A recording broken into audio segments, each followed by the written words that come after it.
because we have some beta riding on top of the theta. So see, there's some beta here, there's some beta here, there's a little bit of beta here. So what would be the repercussions of having too much beta there at FC? So again, it could be anxiety. What else?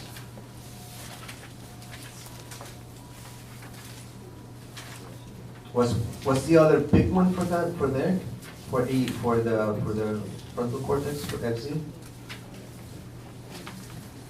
Rumination. All right. So this person probably has a lot of rumination. You know, that thought enters their head and they go and start thinking over and over and over again. Okay. So is that clear? Are we good with FZ? Makes sense? And we can drag the channel and you'll see it's a steady pattern. Again, beta. See the beta right there? That's some fast beta. We have some slow brainwave activity, but we have some fast brainwave activity. And if I keep moving, we're going to see the pattern. So, rumination, anxiety, attention, motivation, everything you've said is probably this client is probably presenting that. So let's look at the other channels. Now, the other thing that I do to know whether it's just one region generating that rhythm or is different ones is that I do field and phase. So again, we are going to take FC and we're going to bring it to F4. That's an overlap? Yeah. Yes? No? Yes. Maybe? Yes. Does it overlap with F3? Yes. Okay, so it overlaps more with F3 than F4, but it overlaps with both. And what that means is that the generator for that rhythm is the whole frontal cortex, F3, FZ, and F4.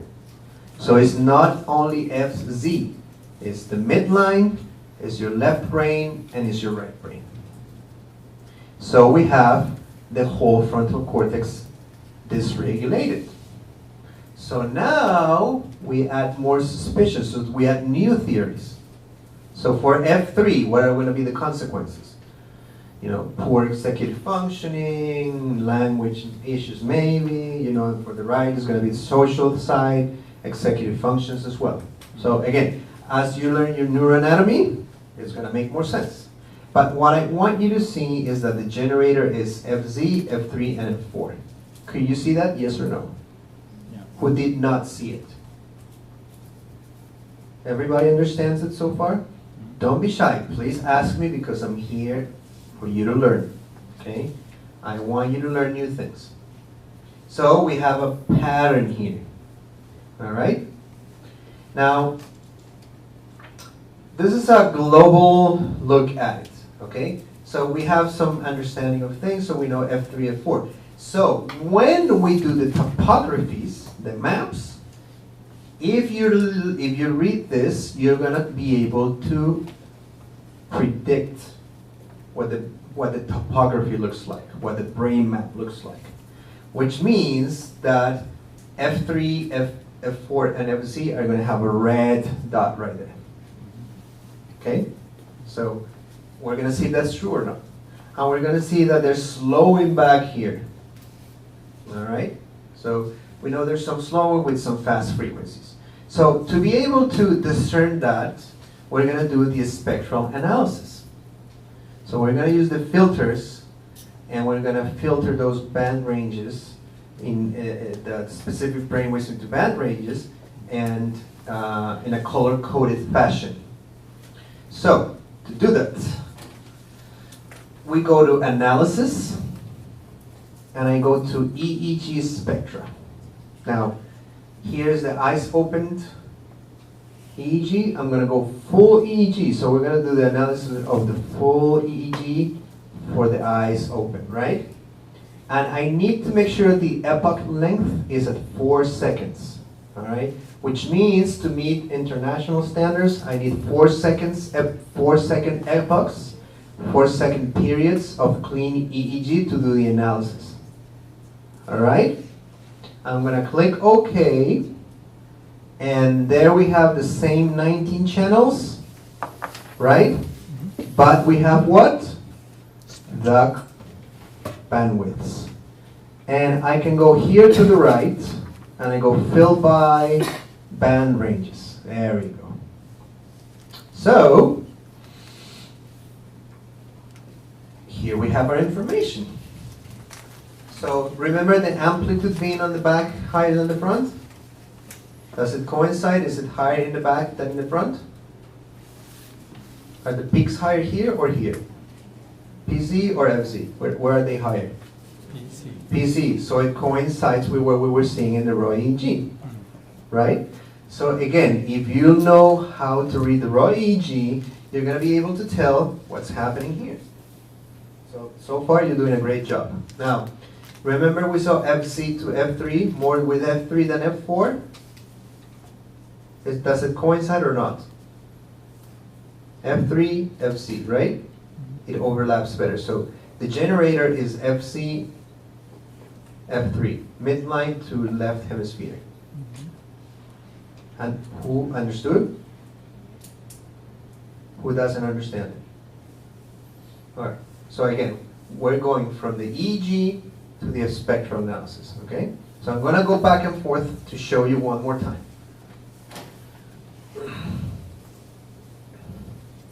Window, okay. So again, remember, this is FZ, this is F3, remember? So it overlaps better than here.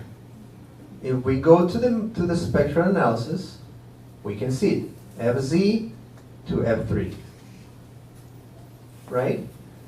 More than FZ to F4. And the same applies for the back of the head. So here we have discharge. The amplitude is higher in the back than in the front, right? And we go here, and we can see that the amplitude is higher in the back than in the front, okay? Now, how does it work? This is delta. So this darker coloration is delta. Red is theta. Yellow is alpha. Green is beta. This bluish one is high beta. And this dark blue is gamma. So again, delta, theta, alpha, beta, high beta, and gamma. So, you guys did a very good job because you saw slow brainwave activity and fast brainwave activity. Now, which one is more dominant? The slow brainwave activity, right? But you saw some beta. Beta here, and some beta here, and some beta here, and some beta here. Again, that's why it is so important to learn how to read the raw EEG. Nothing beats the visual inspection of the raw EEG. If you learn how to read the raw EEG, you will do anything else correct. Okay? But it's very important because you need to identify artifacts. Okay? If you mistake EMG for beta, you have a big problem. If you mistake eye blinks for delta, you have a big problem. Okay? If you mistake cardioballistic for epileptiform activity, you have a big problem. All right? So you're doing things correct. So dominant activity, PZ, some at T6, some at FZ, and F8, F7, right? So I'm going to do extra analysis because some of the things I'm going to mention here are not in the PowerPoints. So F7 and F8 are your ventrolateral frontal cortex. It's the ventrolateral frontal cortex. And another important function of those is impulse control and inhibition control. So clients who have slow brainwave activity here and here are clients who tend to suppress and withhold and withhold and withhold their anger until one day they explode. So when I see that, I ask the client, do you have a tendency to withhold your anger and you try to, suppress it as much as you can, and then when they explode, they go, yeah. Okay, and the explosion could be crying.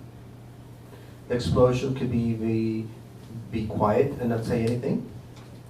It could be physical or verbal aggression. But as a client who, there's one day something happens and it's the last straw and it really makes them explode. Okay, so F7 and F8. Now, FZ, well, you're gonna have your rumination.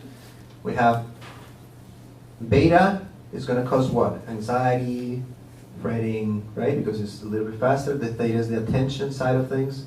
And F3 to F4, so we have an asymmetry between A3 and F4. We have more alpha left than right. What could that mean? When there's more alpha at F3 than at F4, it's an asymmetry. So it could be a sign of depression. So this client came for ADD because somebody, if I'm not mistaken, this is a client that was referred by the school, and the school psychologist said it's ADD, right? So parents said ADD. But we're saying that there could be depression. Could be. Okay? Or a tendency for emotional states to fluctuate, right? Now, we're going to look at PC now. And remember the peak alpha frequency? So PZ is the peak alpha frequency. So I want you to focus your attention on those boxes right there, okay? Focus your attention there, please.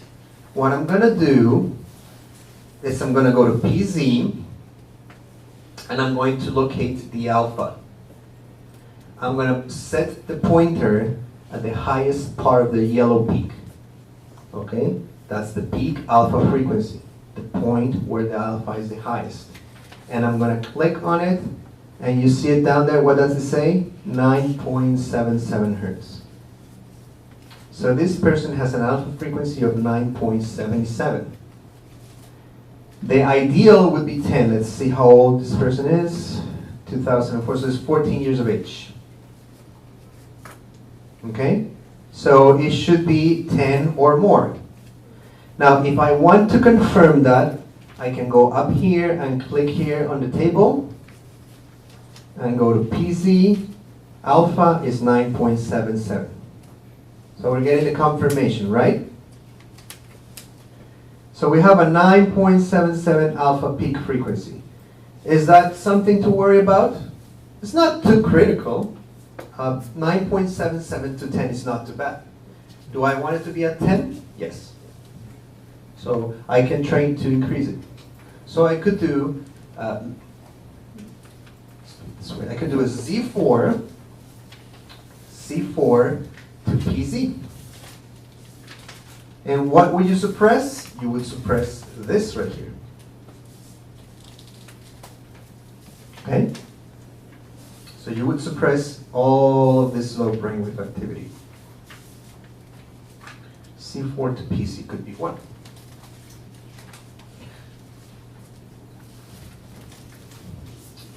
That's a possibility. Now, where are the peaks the highest?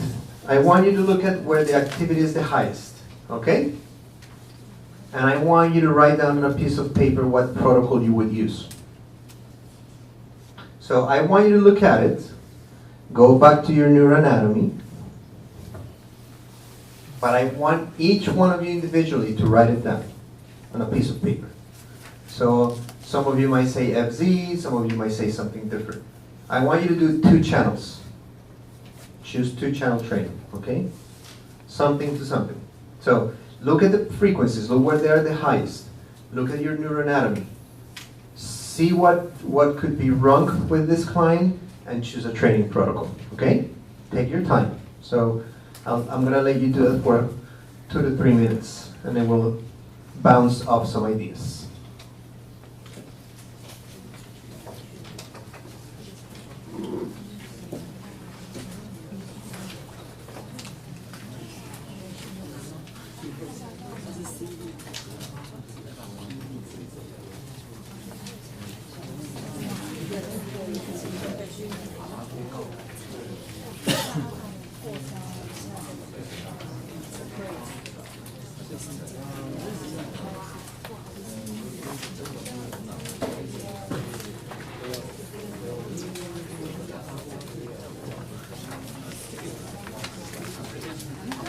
Remember, look at the frequencies where they're the highest. See what the clinical significance could be for the client and write a protocol.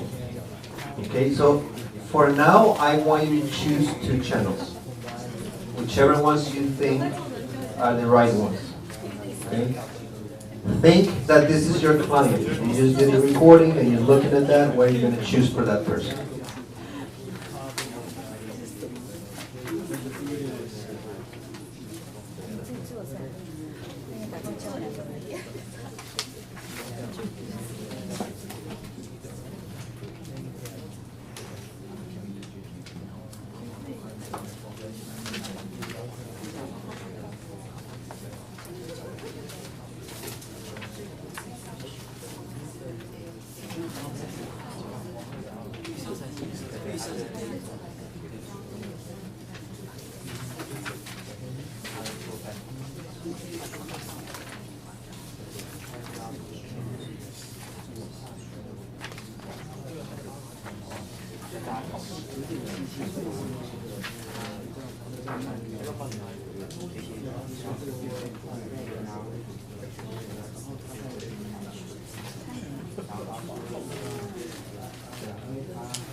就是后面增加，然后前面加号。F 跟 3的贝塔。如果它这样子的话，训练到然后贝塔就是这样子。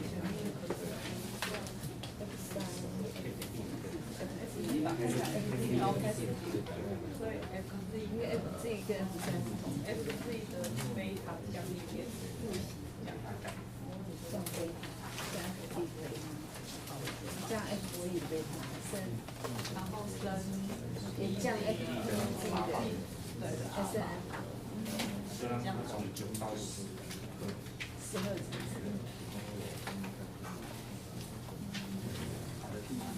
F3跟 F4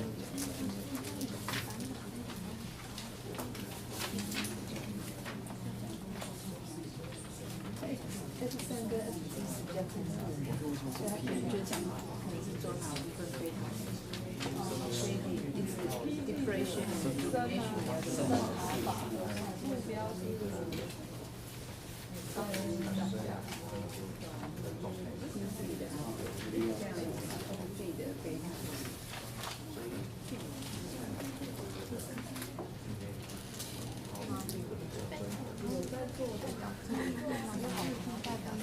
左右脑的 frontal lobe 的不一样。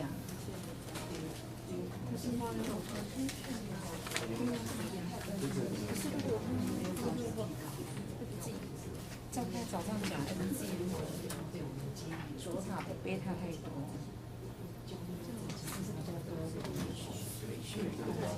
Okay, any ideas?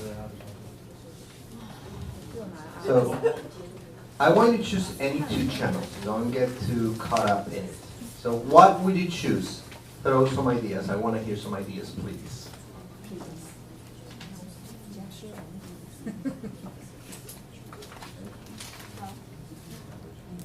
Anybody? Don't be shy. Come on.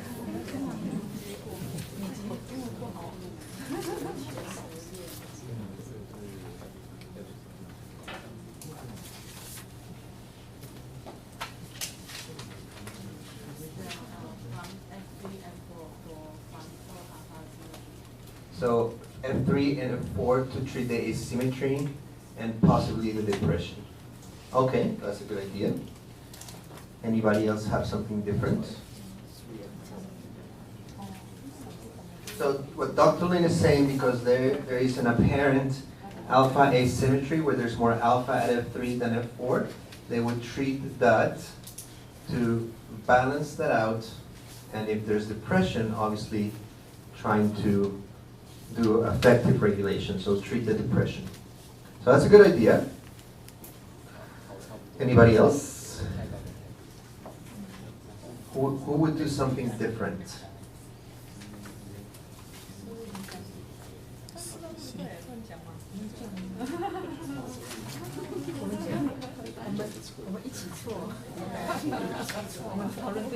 Yes.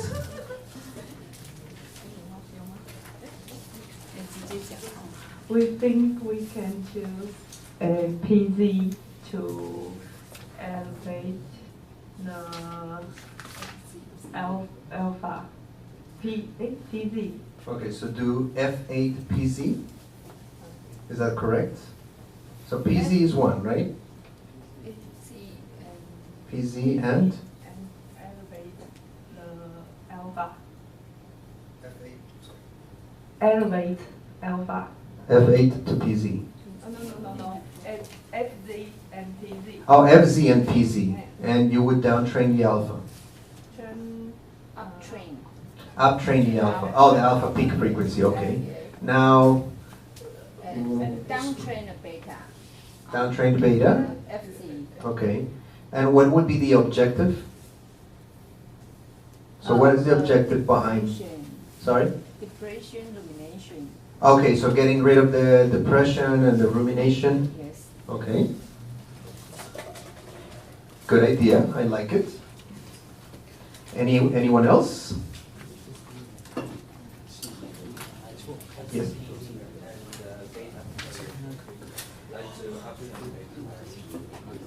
So FCPC as well, do the theta beta ratio. Okay.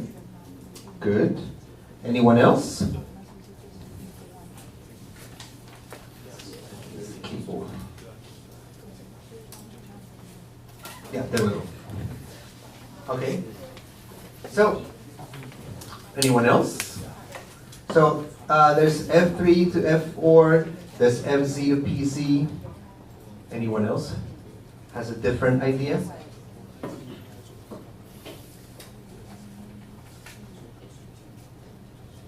So, okay, we have two options, two opinions, right? Which one is right, which one is wrong? Who's right and who's wrong? Yeah, exactly, no one. Who's right? Well, both are. Who's wrong? Both are. Who will tell us if it works? The client. Anything goes back to the client. The client is a real expert. So it makes sense to treat FZ to PC because that's where the hypercoherence is, and that's where the amplitudes are the highest, right? It also makes sense to train F3 and F4 because we have an asymmetry. Okay? We could also do CZ and T6. Or we can do P3 to P4. Right? So, how do we decide? Well, it takes experience to decide. And again, testing it with the client. And this morning when I was telling you that the client and the therapist are a team, it's because they are a team.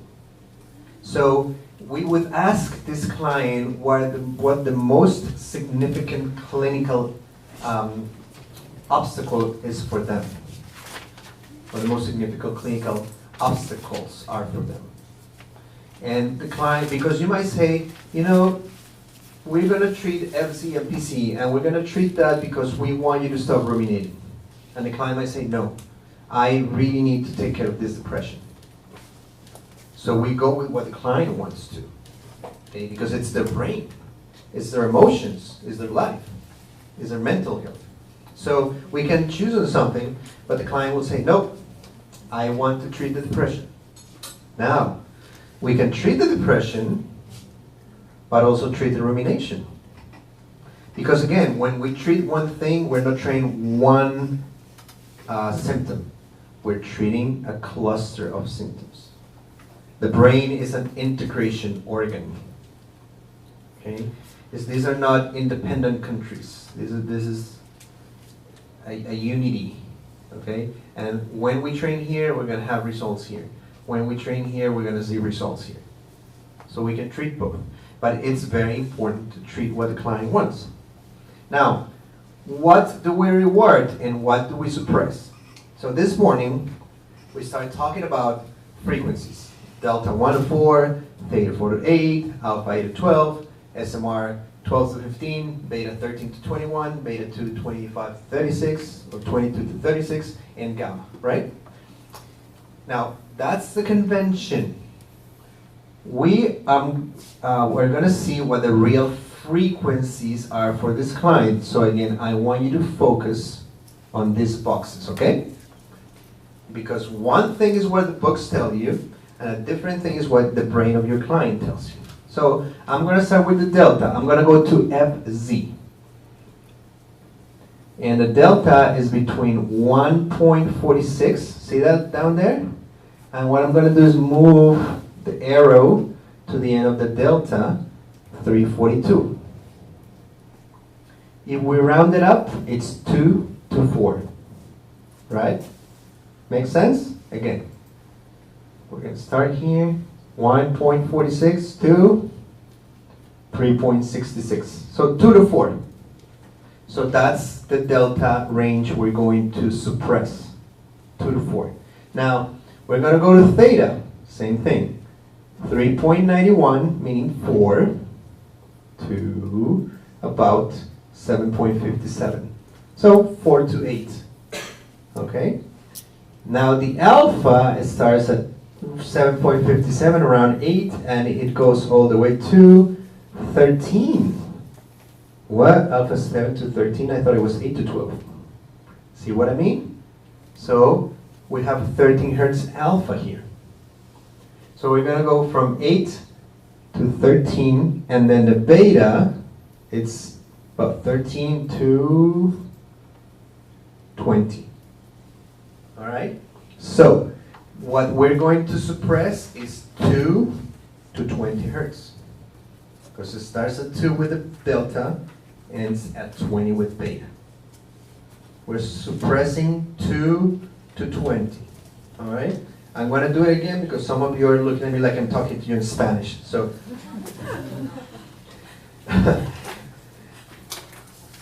remember, see that right there? 1.71.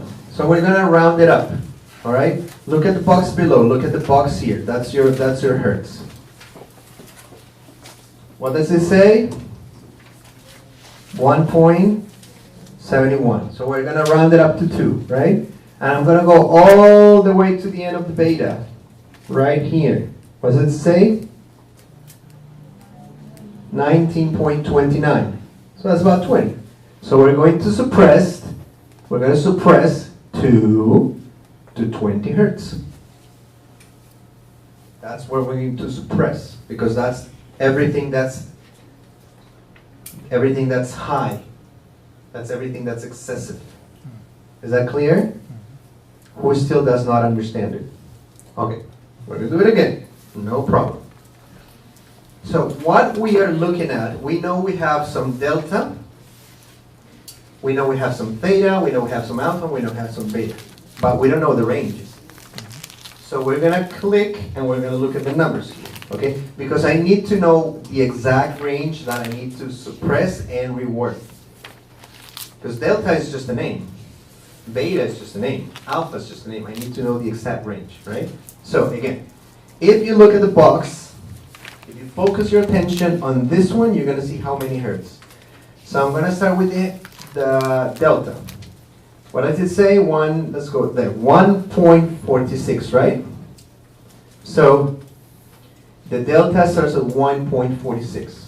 But I'm going to round it up to 2. All right? And then I'm going to go all the way to the end. So we're looking at all the high frequencies, which end right about here. We got delta, theta, alpha, and beta. So we start 146 and we go all the way to the end. That's where the beta ends, roughly. It says 19.78. Correct? So that's a 20. So I could do 2 hertz to 20 hertz. That's my inhibit. That's everything that I'm suppressing for this client at FZ. 2 to 20. All right? Why? Because I want to cut down the anxiety, the rumination, the distraction, right? So it's 2 to 20 hertz. So that's the range for this client, because that's what the EEG is telling me. Is that more clear now?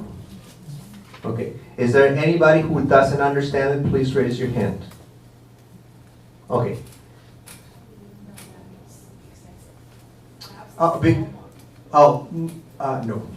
No. But it is excessive because, one, the peaks are too high, the amplitude is too high, and when you correlate it with the clinical significance for the client, it's going to tell us that. Okay.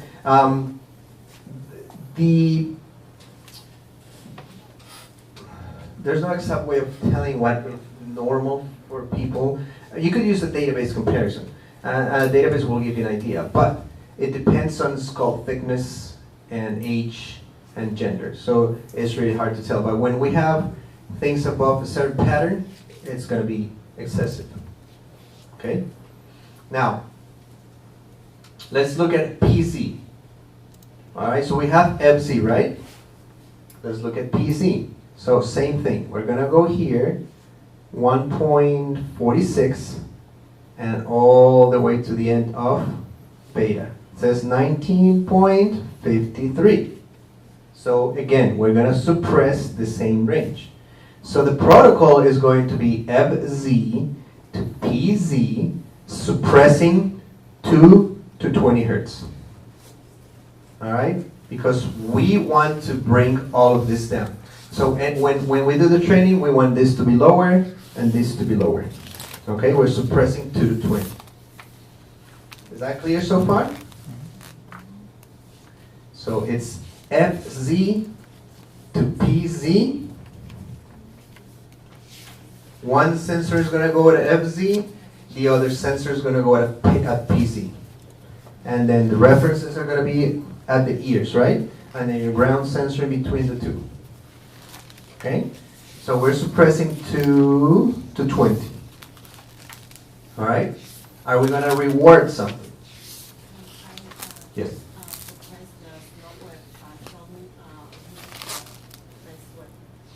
The question is, can I suppress just the slow brainwaves and not the fast brainwaves? Yes, you can.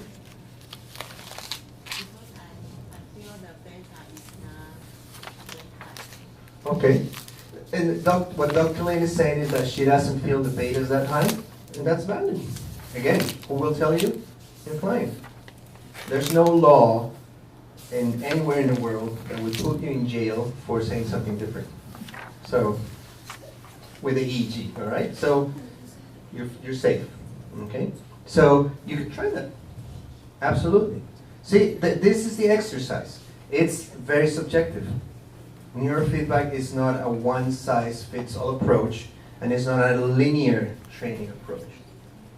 As therapists, you have the freedom to test it as long as you do it ethically and as long as it is working for your client. So yeah, that maybe you don't feel the betas that high. Now, if you train it without the beta and the client is still anxious, then you target the beta. If the client gets better, then fine. Yeah, it's your opinion. The real expert is the client. See, we all have different opinions and different ways of approaching this. So we've decided on that, 2 to 20.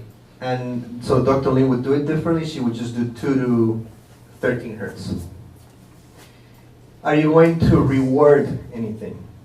So we know what we're suppressing because we want to get rid of the inattention, and we want to get rid of the depression, and we want to get rid of the fretting. Are you going to reward anything?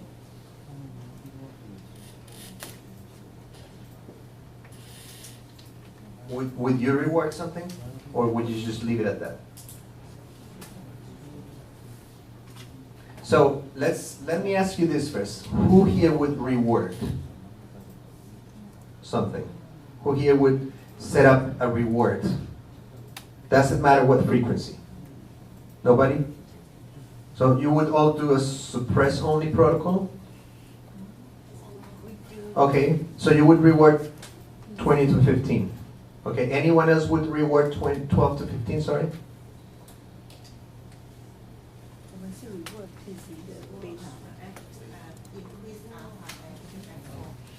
Oh yeah, but no, I'm sorry, but I'm talking first about FCPZ. So we're suppressing this. This is what we want to bring down. All right? Would you train up something 12 to 15? What's your name, sorry? Tintrin? So Tintrin says we would reward 12 to 15. Anyone else would reward 12 to 15? And why would you do it?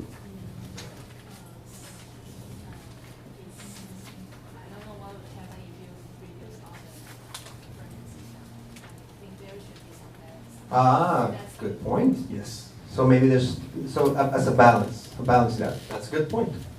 Yeah, and that's valid. You can try it. Right. Anyone else would do something different, or agrees or disagrees with Tintrin?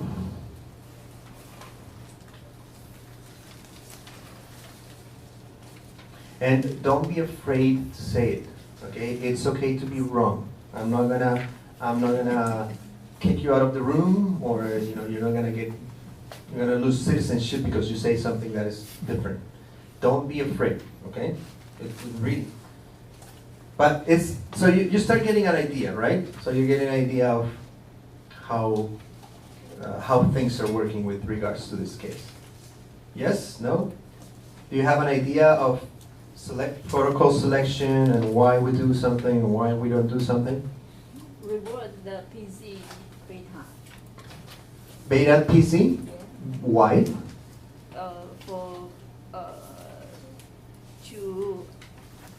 To promote his motivation. Okay, that's a good idea. What happens if the client gets anxious then? If you start reward, well, first of all, you said beta. What range exactly would you reward? 12, 15. 12 to 15? Okay, so you're doing beta 12 to 15. Okay, yeah, that's valid. So if the client starts feeling anxiety, what do you do? Maybe uptrain the alpha on F3. Okay. Right. So you test those things. Exactly. And What's the best way to go about it? Well, one, get a mentor, and two, test it. That's all there is to it, right? So we're gonna do an FZ to PZ. Some of you are going to suppress 2 to 20, some of you are going just to suppress 2 to 13, right? And rewarding 12 to 15. What's next? We hook up the client and we start training. All right? And when we do the demo, we're gonna see how to move the frequencies depending on how the client is feeling. But for now, you get an idea. Good work. All right, so we choose protocol for this one. Is that good? Everybody okay with the protocol? Yeah? Speak no or forever hold your peace. All right, so we're good with this one. So want to look at another EEG then? Yes? No? Okay. Or is this too confusing for you? And I just want to go back to cognitive behavioral psychology. All right, so let's look at one that where our neurologist can help us. So let's look at this 5-year-old with anger issues. Oh, one thing I want to ask. It's all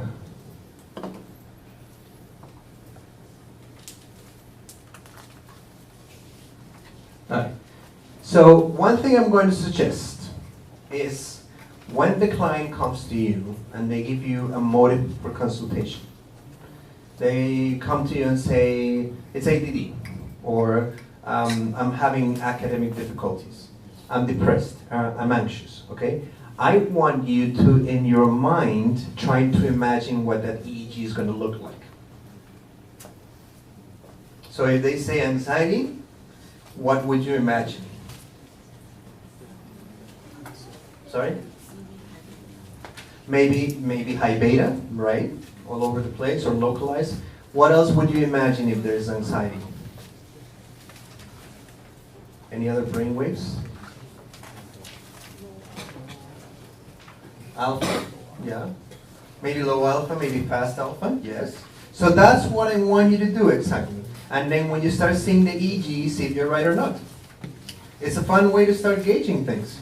Because sometimes you can start predicting what the client is going to look like. Sometimes you're going to fail, and that's okay. You just don't get it right.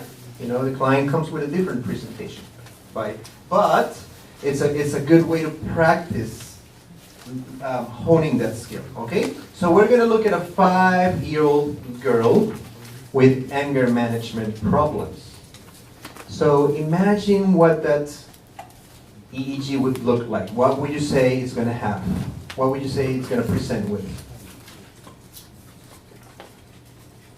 What do you think we're going to see in that EEG? It's a 5-year-old girl with anger. Okay, so this 5-year-old girl, when she came to me, she was very, very, very angry. I mean, this girl had really rage control issues and was had oppositional defiant behaviors. She was a handful. So what do you think you would see? Let's start with brainwaves. What brainwaves are you going to see on that EEG? Maybe alpha? Where? Excessive alpha in the frontal cortex? Okay, maybe. It's a theory. We need to test it. Right? If it's wrong, there's nothing wrong with that. What else do you think? So somebody said alpha. What else do you think we're going to see?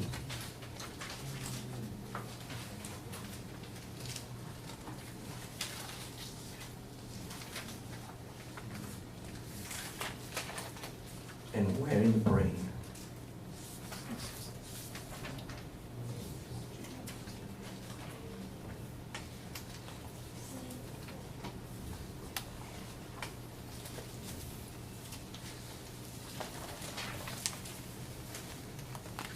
Any ideas?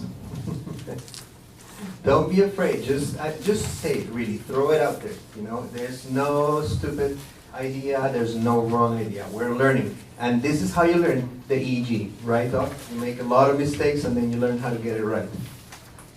So it's one of the ways you learn. So, what else would you say we're going to see on this EEG?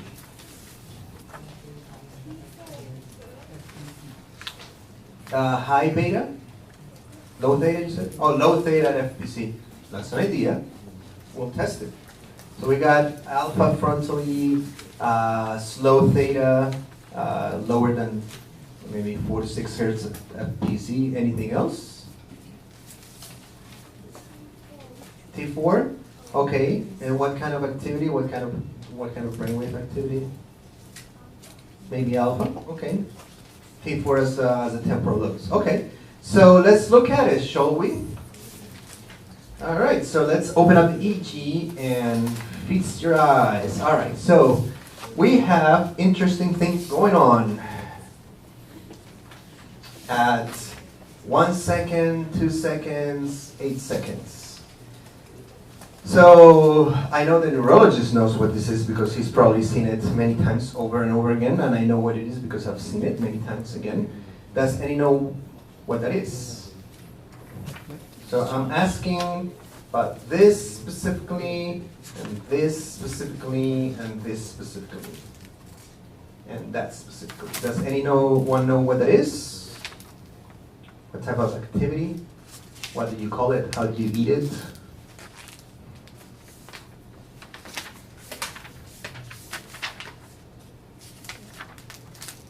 Okay.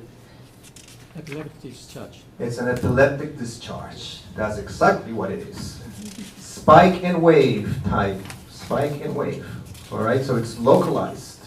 Now, keep in mind, this little young girl has never had a seizure in her life. So she's never had a seizure. Some clients will come with this type of activity and will never have a seizure in their lives. Okay? They born, they live, and they die. All right, but you met the neurologist, so you have somebody that when you do EEGs, you can refer them to for confirmation. So, what's the clinical manifestation of epileptiform activity without seizures or convulsions?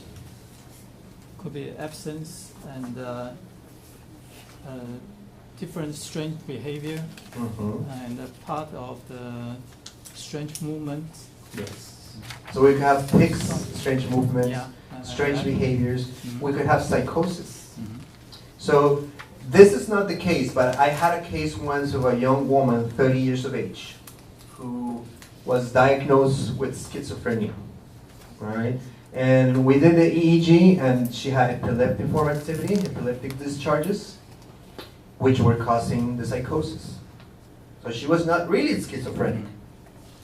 And what we did was we removed the antipsychotic, and when we say we, the neurologist, of course, there was an anticonvulsant implemented, and we did neurofeedback, and the psychosis disappeared. Okay. So another feature of epileptiform discharges is going to be rage and anger control. Okay. Now we need to know what the source is, and because you see it is all over the place, right? So it's both hemispheres, front to back, but the discharge is taking place on one side of the brain. It's just you get the discharge and you get the reverberation to the other side of the brain. So it starts in one hemisphere and it goes to the other hemisphere. Okay? So how do you know where the discharge takes place? I'm sorry? Yes, very good, Tindri.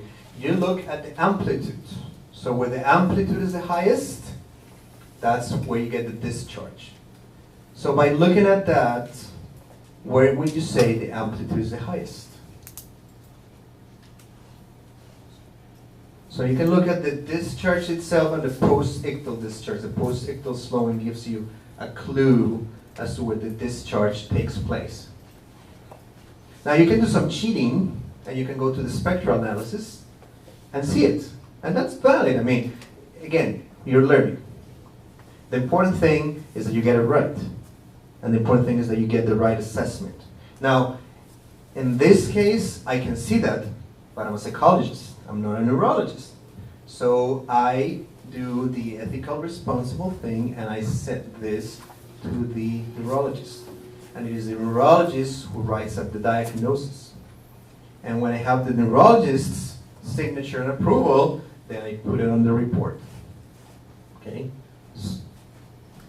I can see it, I can identify it, but I could be wrong about it. So I need to send it to somebody who studied it and who is licensed to do it. Now, does it mean you can't do it? Well, I don't know what the regulations are in Taiwan, but if you go to the neurologist, I would assume you're safe. And it's better that you work with the neurologist regardless. Okay? So let's look at the spectral analysis for a second and see if we can pinpoint where the largest discharge is.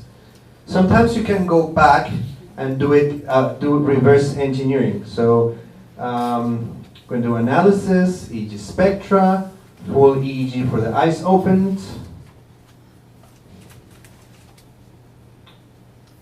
And there you go. So where is it the highest?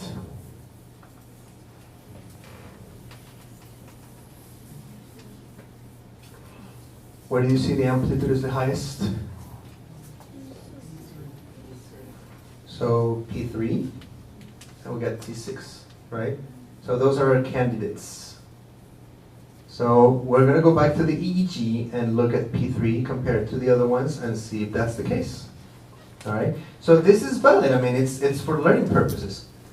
You know, once you've seen enough EEGs, your eyes will detect it, and you will see the difference. You know, and the only way to do it is by reading EEG after EEG after EEG after EEG. So let's go back to our raw EEG.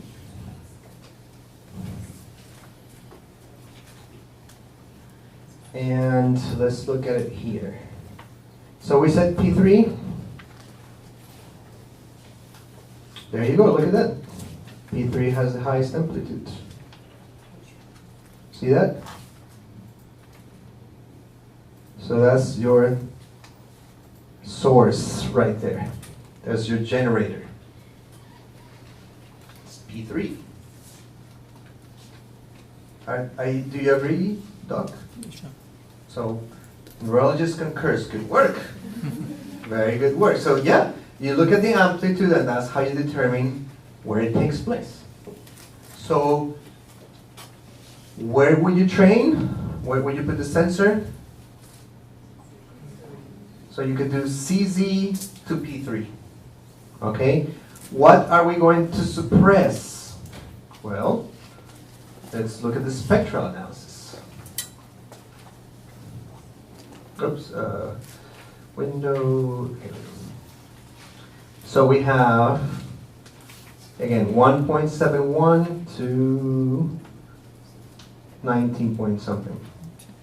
So it's 2 to 20 again, right? So you can do CZ to P3, suppressing 2 to 20, rewarding what? What's the one we use for epilepsy or epileptiform discharges? 12 to 15, right? So that would be the protocol. Do we have to train from the source? Not necessarily, but it helps more. So CC to P3, 12 to 2 to 20 suppress, 12 to 15 reward. And we do it for, I usually do it for 20 sessions, remap, and check where it is. Now epilepsy could take, it could take months to get rid of it. Usually 100 sessions, 120 sessions, 200 sessions. With Maggie, the girl I was telling you about this morning, it took 2 years of training, but she's seizure free today. She can swim on her own, she can do many things on her own that she couldn't do before. All right? So we have an idea. Now, additionally, what you can do is see the topographies. So if I right click on this and I go add map, there it is. See it right there? That's your P3 source. Okay, how did I do that? Again, I'm going to clear it here. I went to P3 and I right click and I said add map. And I went down, and there it is. Clear as day, see that? So it's the same 7 hertz rhythm. So you mostly want to target the theta because usually the seizures will be in the delta theta range. Not always, of course, but it is right there, okay? And let's look at the maps. So to look at the maps, I'm going to go up here. I'm going to click. And you have confirmation, so very good work, folks.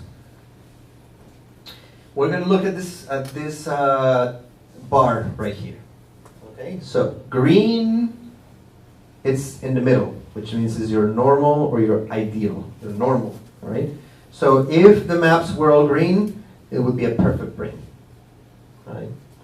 Have you ever seen a perfect brain, dog? Pardon me? Have you ever seen a perfect brain? Oh, no, not really. Neither have I, and neither will you, okay? So nobody's gonna have full green maps, okay? Anybody and everybody always has something, to a lesser or a greater degree, all right? But it happens. Now, when we have yellow to purple or reddish, it means it's excess activity, okay? And when we have from to blue to black is we have too little off. And we're looking at power, okay, which is microvolts squared. That is power. So it's the power of theta. We can look at absolute power and relative power, but we're not going to worry about for that. But again, see that? You saw it on the raw EEG. You're going to be able to tell what it looks like on the topography. But it all starts with the raw EEG signal. If you learn how to read the raw EEG, you will get to it, okay? Now, you can look at it from the general name of the brainwave, or you can go here, here, and you can do 1 hertz, and there it is, 4 to 5, 5 to 6, 6 to 7, so it's all the way to 9, maybe 11 hertz. So that's the discharge right there, with a 4 to 5, 4 to 6 being the greatest, the most salient range. You can do 2 hertz. And there it is, 2 to 4, 4 to 6. So see, it's in the delta theta range, and you have very little SMR. So you have other presentations like the frontal anterior cingulate gyrus, but again, you want to do CZ to P3. You can do P3 only as well, to do 1 channel P3 if that's okay. I like doing 2 channels because I like integrating networks more. And CZ to P3 is a good standard protocol for that case in particular. But you can do P3, suppressing to 20, rewiring 12 to 15. I mean, it's clear as day. Sometimes it is very clear. All right? So you have an idea. So that's the range for you. So you could have said, oh, it's the prefrontal cortex, and you go to the DSM and they go, well, let's look at a range diagnosis, you know? But if we don't look at the brain, we're never gonna know. Now, a pediatrician might think that it's an ADD issue, and the first thing they're gonna do is prescribe a stimulant. And what would be the consequence of putting a stimulant on this? So what could happen? May provoke seizures. May provoke seizures. So you go from no seizures to seizures because you never bothered looking at the brain. Because you thought the girl was angry because she's just spoiled brat, or you thought she was angry because she doesn't get attention, or you thought she was angry for whatever reason. But we know the rage is being generated by something specific in the brain. Now, it could be that there is a dysfunction in the family. It could be that there's some kind of abuse going on. There's some kind of maltreatment going on. It could be the case.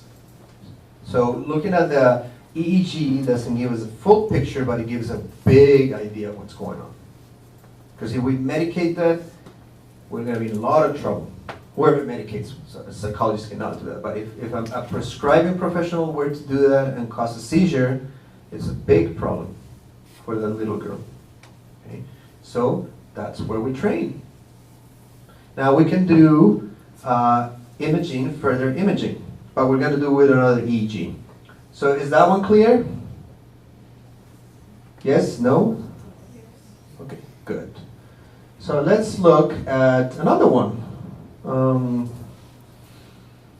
It's over here. Okay, so let's see.